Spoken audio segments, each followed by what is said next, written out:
Avis aux jeunes qui nous regardent et qui sont intéressés par le métier d'ergothérapeute. Une formation universitaire d'ergothérapie va ouvrir à la rentrée prochaine à Clermont. La présentation en a été faite aujourd'hui. Et pour en parler, nous recevons Philippe Dulbecco, président de l'Université d'Auvergne. Bonsoir. Bonsoir.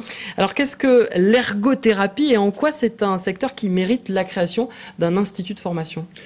Alors l'ergothérapie, c'est très difficile à définir, mais ce sont des métiers qui sont à l'interface du médical et du social. Ce sont des métiers qui conduisent à accompagner les personnes soit qui ont un handicap, soit qui sont touchées par des pathologies chroniques, qui les met dans des situations dans lesquelles ils ne peuvent pas faire usage de la totalité de leur corps. Donc ce sont des formations extrêmement intéressantes puisqu'il faut avoir des connaissances dans le domaine médical, il faut savoir comment le corps fonctionne, mais aussi avoir une perception de l'environnement du patient, son environnement social et puis son environnement physique, son appartement, son lieu de résidence. Donc vous voyez, ce sont des formations qui sont vraiment à l'interface de plusieurs disciplines. Et donc c'est un type de formation qui faisait défaut en Auvergne ? Alors il fait défaut en Auvergne, il fait défaut en France. À l'heure actuelle en France, il y a 18 écoles de formation à l'ergothérapie pour des besoins qui sont exponentiels, puisque comme vous l'avez compris, ça touche aussi bien le nouveau-né qui naît avec une malformation, que la personne âgée qui est touchée par Alzheimer, que le jeune qui a eu un accident de la route et qui se retrouve dans une situation d'handicap.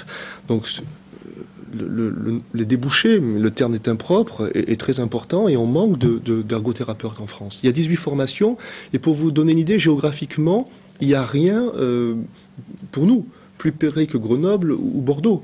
Donc on a là tout un territoire, le Grand Massif central, le Grand Centre, qui n'est pas couvert par ce type de formation. Alors c'est un véritable pôle de formation qui va être proposé à l'Université d'Auvergne. Il sera situé où, dans quels locaux et avec quels moyens humains notamment ? Alors, vous avez raison de dire, c'est la première étape d'un grand institut de réadaptation, puisque l'ergothérapie est un métier qui va se développer, mais il n'est pas le seul. Vous savez, tous ces métiers, entre le médecin, l'infirmière, la sage-femme, tous ces métiers qui aujourd'hui sont parfaitement identifiés, mais entre ces métiers, vous le savez bien, la population médicale aidant, il va falloir prévoir ces nouveaux métiers. Alors il y a l'ergothérapie, il y a la psychomotricité, il y a l'orthophonie, et tous les métiers que nous ne connaissons pas à l'heure actuelle et qui vont se développer. Et l'ergothérapie, c'est la première pierre de notre futur institut de réadaptation. Alors où sera-t-il situé cet institut de réadaptation ?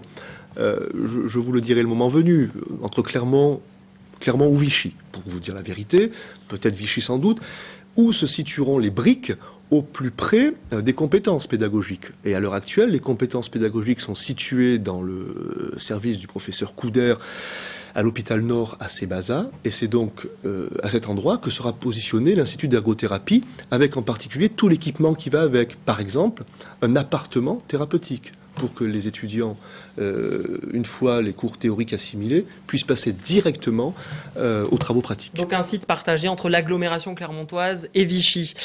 Cette ouverture se fait en collaboration avec la région Auvergne, qui finance largement le projet.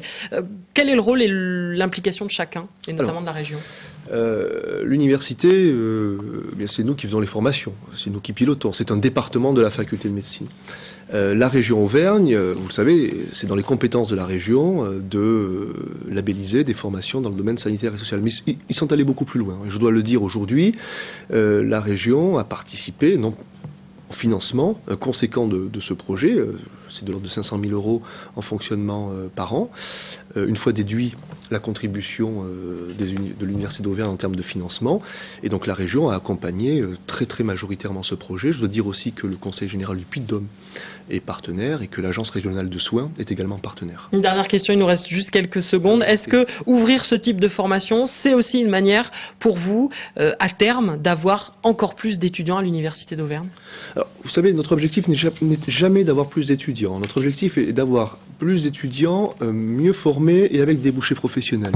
Écoutez, on va avoir des promotions de 25 étudiants. Aujourd'hui, nous avons 180 candidatures.